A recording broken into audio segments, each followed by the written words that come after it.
How to use Snapchat web on your phone. Hello everyone, this is Sabrina here to help you today. So without any further ado, let's get right into the video. So first, go to your preferred browser. Let me use Chrome because it will help you to get the desktop form. Then from the top right corner, tap on the three dot and first search for Snapchat web. Now tap on three dot and select desktop mode. Open Snapchat.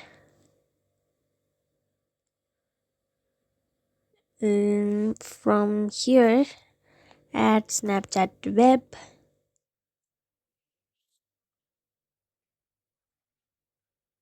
Wait for it to load and then tap on it. And tap on email me link and the link will be sent to you. After that, all you have to do is tap on the link and you will be directed to Snapchat web. So that's how you do it. Thank you for watching this video. Make sure to like, share and subscribe to our YouTube channel. If you got any questions, comment them down and I'll catch you in the next one.